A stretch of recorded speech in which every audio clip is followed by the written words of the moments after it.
नमस्कार, स्वागत। महाराष्ट्र मेरीटाईम बोर्डाच्या अधिकाऱ्यांनी दिवाळे गावातील जेट्टीबद्दल केलेला खुलासा राजकीय दबावातून केलेला आहे, असा आरोप माजी आमदार मंदाताई म्हात्रे यांनी सीबीडी येथे पत्रकार परिषद घेऊन केला आहे। माजी नगरसेवक निलेश म्हात्रे, माजी नगरसेवक अभिमन्यू कोळी हे यावेळी उपस्थित होते।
दिवाळे गावातील जेट्टीचा नामफलक काही दिवसांपूर्वी काढण्यात आला होता।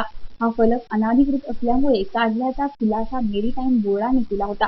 महाराष्ट्र मेरीटाईम बोर्डाच्या अधिकाऱ्यांनी नवी मुंबईतील जेट्टीबद्दलचा खुलासा हा राजकीय दबावाखाली केलेला आहे, असा आरोप माजी आमदार मंदाताई म्हात्रे यांनी सीबीडी येथे पत्रकार परिषदेत बोलताना केला।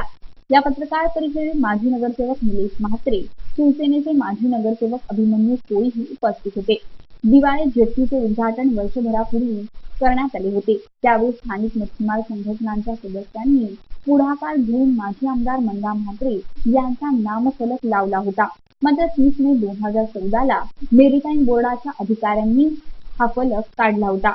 मात्र इतक्या उशिराने अनधिकृत असल्याचा साक्षात्कार मेरीटाईम बोर्डाला कसा काय झाला, असा सवाल करत पालकमंत्री गणेश नाईक यांचे नाव न घेता त्यांच्यावर आरोप केला।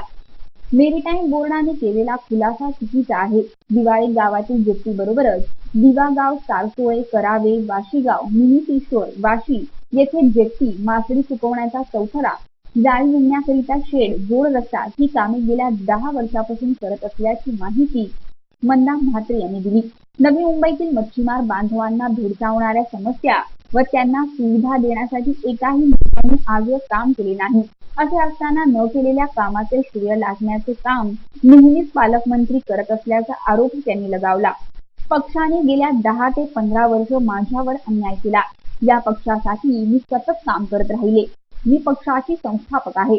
जर पक्षाने मला तिकीट दिले नाही तर जनतेच्या विकासासाठी कोणत्याही इतर पक्षातील अथवा अपक्ष विधानसभेच्या निवडणुकीला उभी राहील, असे मंदा म्हात्रे यांनी जाहीर केले। माझा निवडणुकीत पराभव झाला तरी चालेल, मात्र मी एकटीच पडणार नाही, दुसऱ्याला घेऊन पडेन, असंही त्यांनी स्पष्ट केलं। जेट्टीच्या उद्घाटनावेळी इतर पक्षातील नेत्यांनी मंदाताई म्हात्रे चांगलं काम करतायत, त्यांच्यासारखा नेता भविष्यात व्हावा असं म्हणत कौतुक केलं होतं। जेट्टीच्या निर्मात्या, कार्यकर्त्या, माननीय सन्माननीय माजी आमदार मंदाताई म्हात्रे अशा कोळी मच्छीमार बांधवांना तो कुठल्या समाजाचा आहे, कुठल्या जातीचा आहे, कुठल्या पक्षाचा आहे असा भेदभाव न करताना उलट त्यांनी त्यांच्या पक्षाच्या पेक्षा दुसऱ्या विरोधी पक्षांच्या लोकांची कामं फार जागृतीने केलेली आहेत। त्यांना या संबंधात जेवढे धन्यवाद देतील तेवढे कमी आहे। ही जेट्टी जी आहे पूर्वी सुद्धा मंदाताई म्हात्रेने बांधली होती। तिथं मच्छीमार बांधवांना मच्छी सुकवण्यासाठी एक ओढा बांधलेला होता। माझ्या त्या घराच्या समोर तिकडे मच्छीमार बांधवांसाठी एक जेट्टी बांधली आणि याच्यापुढे अशीच अद्ययावंत अशी फगवाले बंधूंसाठी त्या जेट्टी बांधणार आहे। त्यांनी जो निश्चय केला आहे तो निश्चितच त्या पार पडतील। तर त्या मंदाताई म्हात्रे जी काही सर्वतोपरी आपल्याला मदत करतील, त्याने जे काम केलेलं आहे त्याला कुठलीच तोड नाही। कार्यरत आमदार, खासदार यांनी सुद्धा हे काम जलद गतीने आणि एवढ्या मोठ्या प्रमाणात केलेले नाही, हे मी कबूल करतो। मी बोलून पण दाखवलेलं लक्षात। तर मंदाताई म्हात्रे तुमची अशीच कृपा आणि आशीर्वाद त्या कोळी बंधवांना असू द्या, एवढी आशा व्यक्त करून मी माझे 2 शब्द पूर्ण करतो। धन्यवाद। हे सर्व कार्याचे प्रमुख आणि सर्वांच्या परिचयाच्या आम्ही तर म्हणतो बेलापूरच्या आमच्या सुनबाई पण ह्या आपल्या 4 गावाच्या सुनबाई आहेत. लक्षात आलं का नाही? आणि त्या माझे आमदार होत्या आणि त्यांचं काम असं आहे, जेव्हापासून ह्या समाजसेवेमध्ये त्या उतरल्या त्या कुठे कमी पडल्या नाही आणि सर्वांच्या परिचयाच्या, सर्वांवर प्रेम करणाऱ्या, तुम्हाला आता त्यांची ओळख पटली असेल, त्या तुमच्या समोर बसल्या त्या मंदाताई म्हात्रे, माझे आमदार. न भूतो न भविष्य, म्हणजे सत्ताच असेल तर माणूस काम करून दाखवतो, असं कुठचीच परिस्थिती नसताना ह्या मंदाताई म्हात्रेंनी जे आज तुमच्या समोर जे काम करून दाखवलंय की तिथे कामाची एक पावती आहे तुमच्यासमोर. जो विकास आपल्याकडे झालेला आहे नगरपालिकेच्या माध्यमातून किंवा मंदाताईने इथं तर एक नावच हेच मेरून काढून ठेवलेले आहे. ती मेर म्हणजे ते जे काम आहे हे पुढे चालून आपल्याला घेऊन जायचं म्हटलं तर मी मंदाताईंना एकच विनंती करेन का तुम्ही आमदार नाही, खासदार नाही, आमदार होते तुम्ही, पण नसताना सुद्धा तुम्ही ही एवढं मोठं तुम्ही जर आमच्या या बेलापूर नव्या मुंबईमध्ये ते काम करून दाखवलं तर तुमच्या जवळ खुर्ची जर मिळाली तर तुम्ही आणखीन काय आम्हाला तुम्ही मागितल्यानंतर करून देणार. म्हणजे मी कुठच्या कामाची माणूस आहे हे त्यांनी स्पष्ट करून इथं दाखवलेलं आहे. तेव्हा त्यांना मी विनंती करेन तर बाहेर बेलापूर पर्यंत 100-200 कोटी रुपये जरी लागले तरी हरकत नाही. जसं काय करता बंधारा येईल त्याप्रमाणे धक्का टाईप असं करता करा. जेटीचंच काय आहे, जेटी झाली म्हणजे आपलं काम संपला का? तुम्ही मोठा प्रकार हातामध्ये घ्या, मोठं काम हातामध्ये घ्या. तुम्हाला कुठे सुद्धा कमतरता येणार नाही, कुठे सुद्धा तुम्ही कमी पडणार नाही. आमचे बांधव तुमच्या खांद्याला खांदा लावून तुमच्या पाठीशी उभे राहतील याची सुद्धा मी तुम्हाला ग्वाही देतो. मेरीटाईम बोर्डाने दिवाळी जेट्टीच्या संदर्भात केलेला खुलासा हा राजकीय पुढाऱ्यांच्या सांगण्यावरून करण्यात आलेला आहे.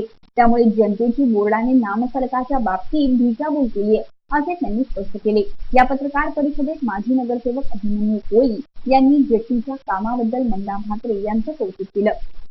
प्रकल्पग्रस्त भूमिहीन मिठागर यांच्या प्रश्नांना प्रामुख्याने महत्त्व देणार असल्याचंही मंदाताईंनी यावेळी सांगितलं. आता मोर्चा काढायची वेळ होती का? आम्ही तितके मोर्चे काढले, मिठागराचे मोर्चे, याचे मोर्चे. ज्यांना मनात इच्छाशक्ती असते तर मिठागर कामगारांचा प्रश्न सुटला असता की नाही? 12 बुलेटवाल्यांचा सुटला माझ्यातर्फे, भूमिहीन शेतकऱ्यांचा सुटला, पण जे प्रकल्पग्रस्त मिठागर आहेत त्यांना नाही देता प्लस 40 मीटरचा. या सगळ्याच्या प्रश्नासाठी मला उतरावं लागणार. एफएसआय आहे का दिला? मी 1.5 एफएसआय मी आणला होता. 3 टावर झाले वाशीमध्ये. 1.5 एफएसआय मध्ये संपूर्ण डेव्हलपमेंट होत होतं. असं असताना सुद्धा काय झालं? 2.5 एफएसआयची काय गरज होती? तो 1.5 एफएसआय कॅन्सल केला. 3 टावर आहेत ना, किशोरचा टावर आहे, दुसरा एक टावर आहे, तिसरा एक गणेश टावर आहे, आहेत ना? झालं होतं की नाही 1.5 एफएसआय मध्ये डेव्हलपमेंट? 2.5 एफएसआय कशासाठी? नाही नाही, माझं मत आहे की आम्ही सत्तेच्या माध्यमातून अधिकाऱ्यांवर प्रेशर आणून मेरीटाईम बोर्डने ही प्रेस नोट काढू दे. त्याच्याबद्दल मला काही म्हणणं नाही. मला एकच म्हणणंच आहे की 1 वर्ष झालं तिथे बोर्ड लिहिलेले आहेत माझे. आता का सुचलं बोर्ड तोडायचं? आणि ते काय कोणाला अडथळा नव्हता. मी लावीन ना, आता आमदार झाला माझा मोठा बोर्ड लावीन मी. लावीन, मला काय, तुम्ही मला सगळ्यांनी मदत केली, मी उद्या लावीन. सुरज कांबळे, सोनूसह राज चव्हाण,